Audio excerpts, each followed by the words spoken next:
Hi everyone! My name is Nisi Yehuda and welcome to the Teenage Spiel. On today's episode we have... This is my podcast where we talk about any teenage topic, and I ask questions, my co-host answers, and you guys can watch. So, let's start. We have a list of 5 questions, and my co-host here is going to answer them today, our special guest. So first... My co-host or my guest? Nisi and I have been friends since October of 2022. Damn, so exact. It's true. Wow. October 23rd, 2022, my birthday. My 16th birthday was when she added me on Snapchat. And slowly, we started talking, started getting to know each other, and now she's in my house. I don't know. In her house. I'm 17. I just graduated high school in June of 2023. Woohoo. Yeah, I don't know. Okay, so now we're going to start with the questions. And the first question is, what lesson did you learn in high school that you apply to yourself in college now? Surround yourself with the people you want to be. Okay, can you expand on that statement? I feel like everyone in high school, throughout the years, you have different crowds, you have different people, different friends, and it's very important because one very big lesson I learned in high school is that you make the atmosphere around you, and the atmosphere around you makes you. So you want to surround yourself around people who are like-minded to you, people who have the same drive as you, people who have the same passion and compassion and every part about you. You want people very similar to that around you because Amen. You guys just emulate whatever energy y'all have. So, if you're surrounded, for example, if you surrounded yourself around pessimistic people, you by definition are gonna become pessimistic yourself. And no one in life wants to be pessimistic. We can be realistic, but pessimistic, why?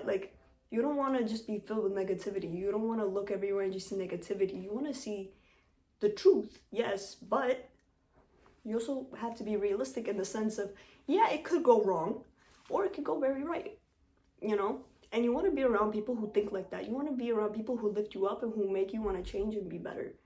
Because, let me tell you, I was at a point in high school where I had no one. Right? I lost people who were very, very close to me, and I was essentially alone.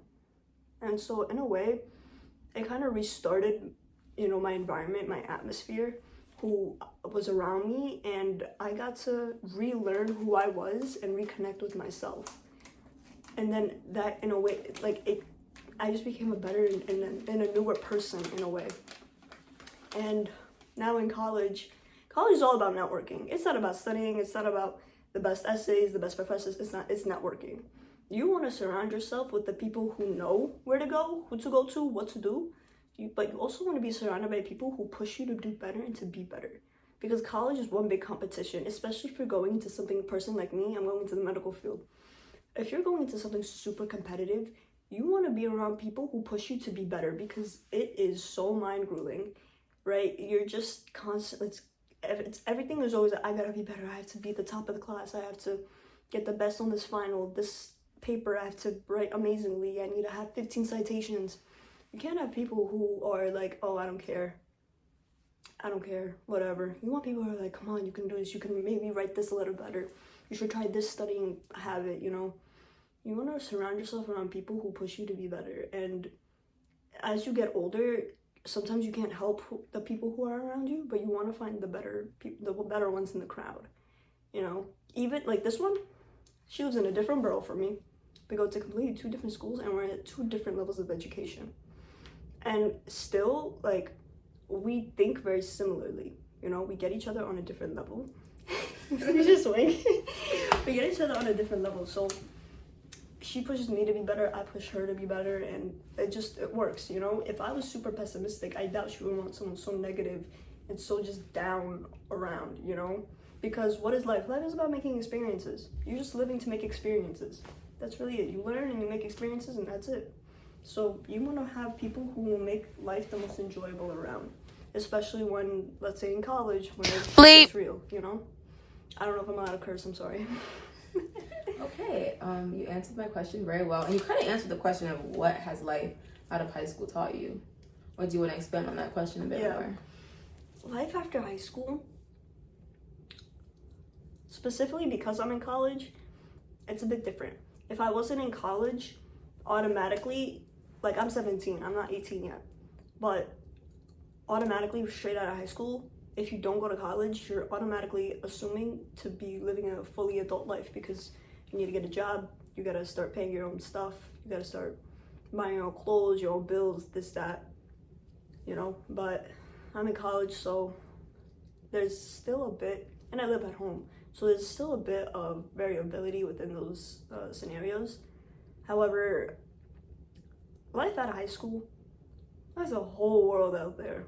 There's a whole world outside of those tiny little four walls that we call the classroom, you know?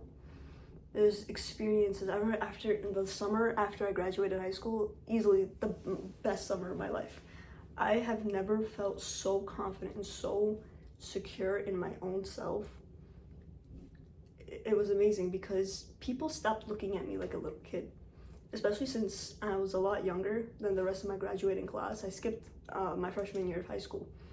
So everyone around me, smart girl right here. So everyone around me always just saw me as like this little kid, you know. Even my family, they like I'm the baby of the family, so they never let me essentially live the age that I am. So once I graduated high school, like I was starting college and I was in college, like they like understood like, whoa, like Valerie has responsibilities. Like Valerie, like this is the real world at this point. It's not something we can, you know, take advantage of or play around with, you know. What you am I going? But life after high school, it's really, you only got yourself. No one else around you is guaranteed. Like I said earlier, like people come, people go. You know, you stay. You gotta stay up with life because life is not gonna stop for you. You gotta keep up with it. And that's what life after high school is. You just gotta keep up. And it got lonely at one point because I was the only one in all of my friend groups to be going through what I was going through until I found my people in college, you know. And is that the dog? You're squeaking? You're finding your people in college. You didn't find them yet, but you're finding them. So yeah, like I found a couple friends last semester. This semester too, like I'm really into the networking now. And really the only way I'm able to keep my mental health okay and stable and happy is by having learned to be comfortable by myself, being used to being alone. Not to be lonely, to be alone. And there's a very big distinction between the two. And it's very important to note that distinction. Because you could be in a room full of people and still feel lonely. Alone, yeah. Still feel lonely. But I could be completely by myself in my room and feel like I got everything in the world. Because I learned the difference between being lonely and being alone. Once you learn how to be alone, those feelings of loneliness, when they come, you know exactly what to do to get rid of it and how to re-secure yourself in your own image, in your own presence. And it's very, very important that you learn how to do that because in college, everyone has different schedules, everyone has different lives, careers. Like, all my friends are filing their taxes right now. I'm just like, hey. And you gotta keep up. It's like jumping into the deep end of the pool.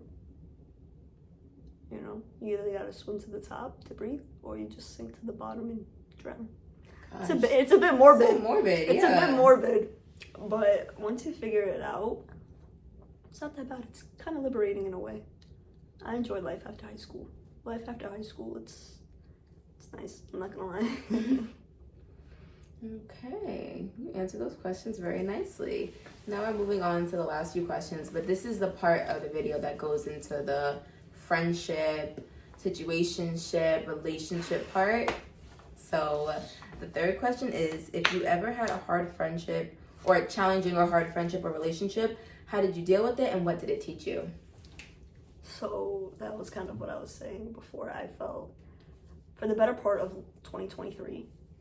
2023, I feel like, for myself, and I feel like a lot of the people around me, 2023 was a very difficult year. A lot was going on for me that year. I went through a lot. I went through a loss, multiple losses. I went through an accident that I'm still currently in recovery for. I graduated high school, a lot of milestones, but also just a lot of bumps along the way. And one of those, I lost someone who I cared a lot about. They didn't die, no. No, one of them did die. my baby cousin, her birthday is tomorrow. Oh, wow. But before that, I lost someone very important to me, and they were my whole world, I honestly didn't even realize it until we weren't in each other's lives, like how much they meant to me. And no, I knew how much they meant to me, just I didn't realize how much of my life they actually took up. And like they were my best friend and this and that. And after they left, I looked around and I realized I don't have anyone. I didn't really talk to anyone in school. Like I did, but we weren't we were mostly school friends. It was not common for us to reach out, at home. And that was when things got bad, when I was home, because I was alone. I was lonely. Like I said, I was alone and I was lonely. I didn't have anyone. I didn't have that support system that I needed. I couldn't talk about what happened because it was a very intricate situation. It was a very specific. Like that wording choice, intricate. It was very different. So I couldn't really talk about it with anyone. No one could understand me. And it took me a very long time to be okay. Because, right, I had to learn how to be okay to be alone. And that's not easy. I was forced into it. It's not like I wanted to learn how to do it. I was forced into learning how to do that. It was just like, came home from school, I'd study. I wouldn't talk to anyone after school. There was no one to talk to. And I just learned how to be okay by myself. And then eventually I started to find my spark back after I fractured my hip. It was very difficult because I went through recovery on my own. I didn't get any sort of physical therapy or consultation until way later. Yeah. So I roughed it out while limping around my high school like Frankenstein with a fractured hip. FaceTime limping. You know what's crazy? Because I didn't even know I fractured my hip until way later. I only got an x-ray like a month and a half after the fracture when it was already healing. So it was just like a lot of hurdles. And what was the second part of the question? I feel like I was rambling. What did it teach you up to that part? And I just had to learn. I had to find my spark. It was such a big loss to me.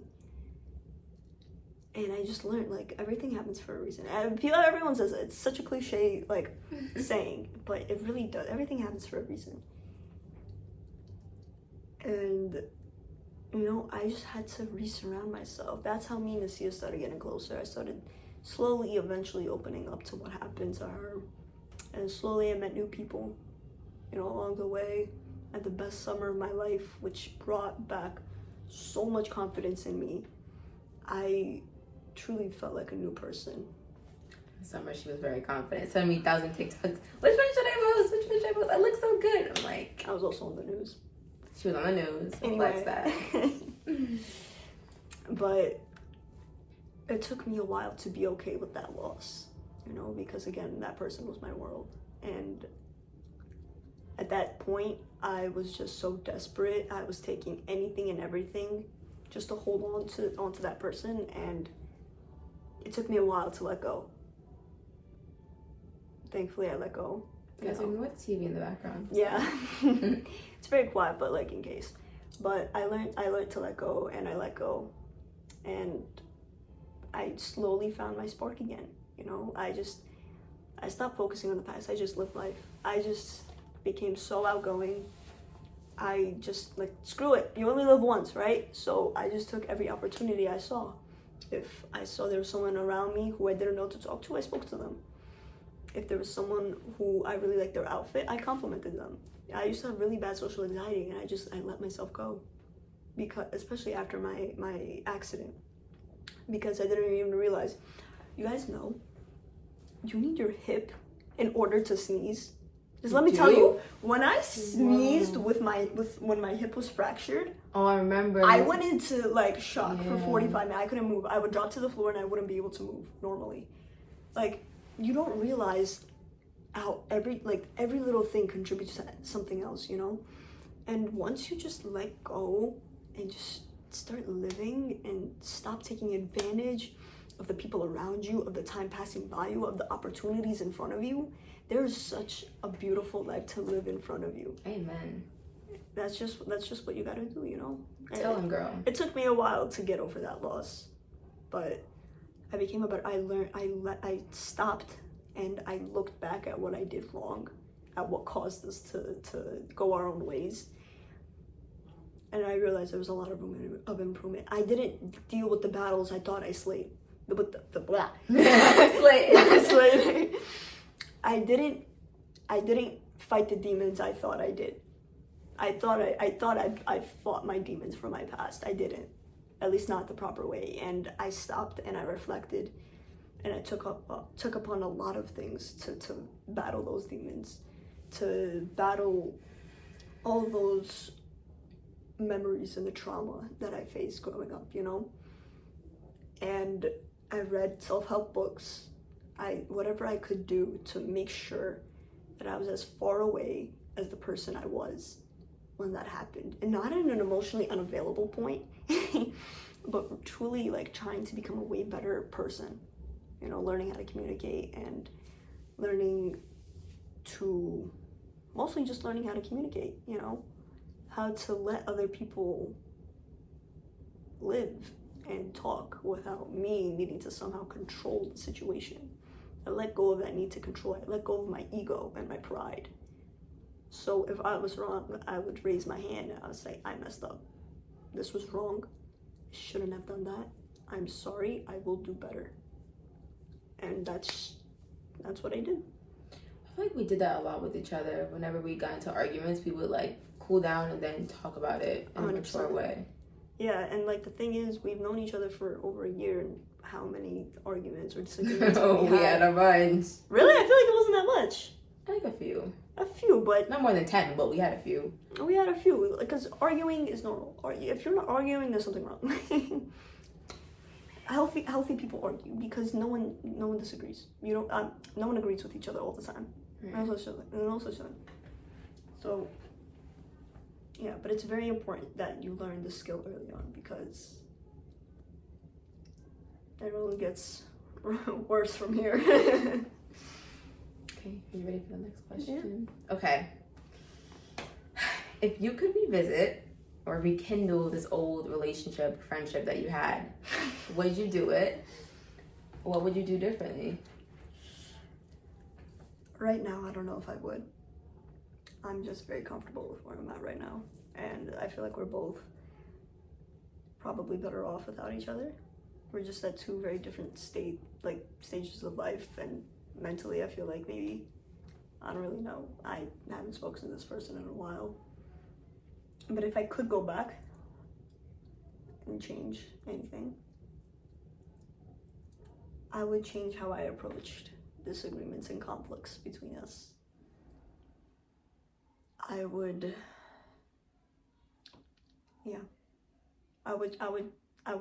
cherished all the time we spent together, but I would have held on a little longer to our last hug, probably.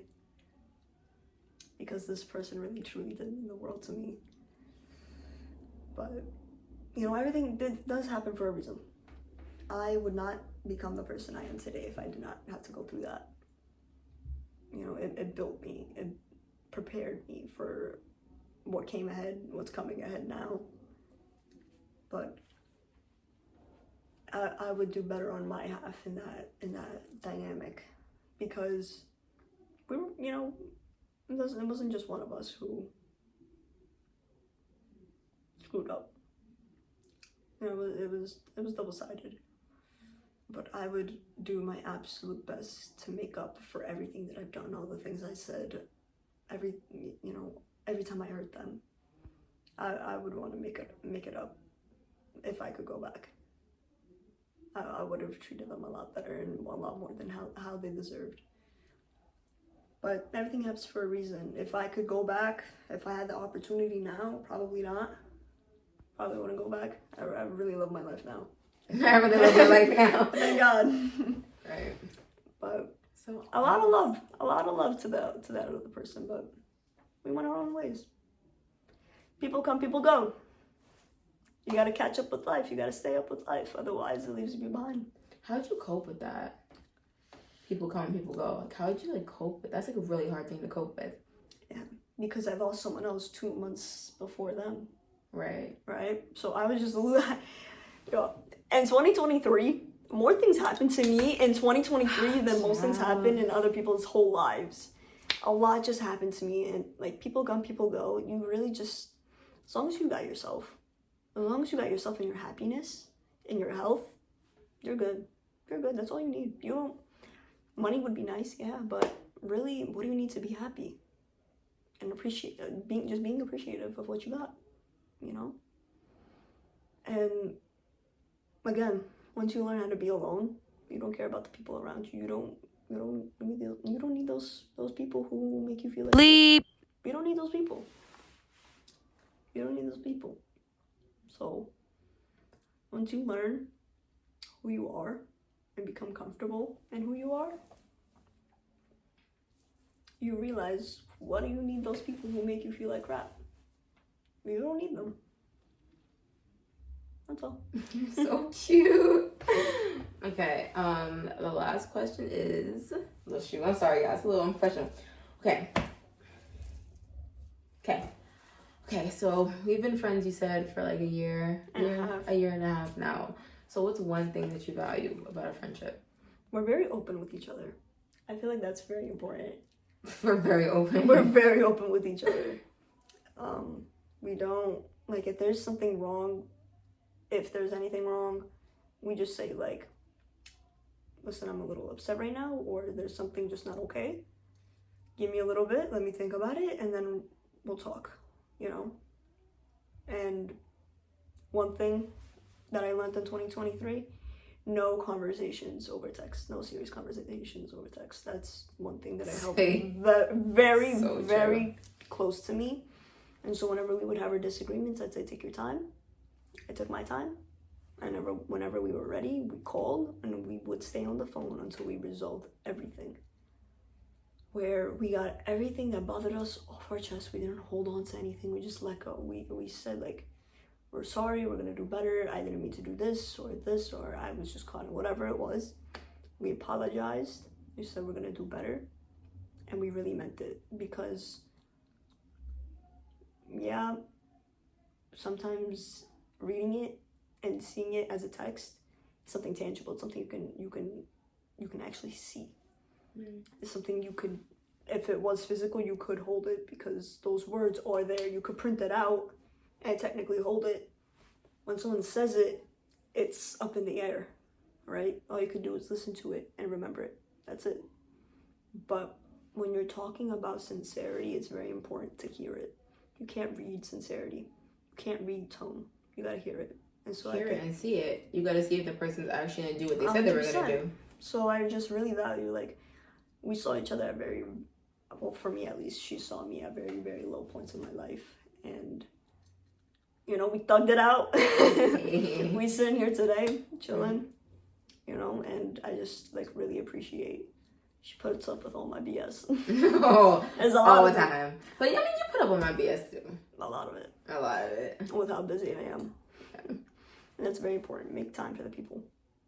Guys, she always makes time. I ain't got time for nothing. I don't even have time to shower normally. But if someone means something to you, make time for them. That's one thing. That's another thing I learned from that past situation. You gotta make time for your people. Some people won't make time for you. You don't need those people. You mean nothing to them then. I make time for my people, And it's very important, because they're not they're not just something you can throw around, and whenever you feel like it, you can have them. Because to you, they're a side character, but to them, you're the side character. You understand? Everyone has their own conceptualization and perception of life differently. So you can't be... It's a big vocabulary here, conceptualization. So you just really gotta take care of your people, you know? Even if that means waking up a little earlier or staying up a little later. Just gotta make time for your people. We be on the phone for hours. Me and this one can be on the phone for like 5 hours straight. That's nothing, bro. That's nothing. But it's like, that's a lot. That's like 5 hours. That's like the minimum for us. Yeah. You end up falling asleep. I think I'm gonna go to sleep, or I'm like, I gotta go. I'm about to go to sleep. Hi guys. Hopefully you enjoyed the first video. Please like, share, comment, give feedback. All is welcomed. If you would like to be on one of the episodes on the podcast, be featured, all the contact information will be in the link in the description below. So yes.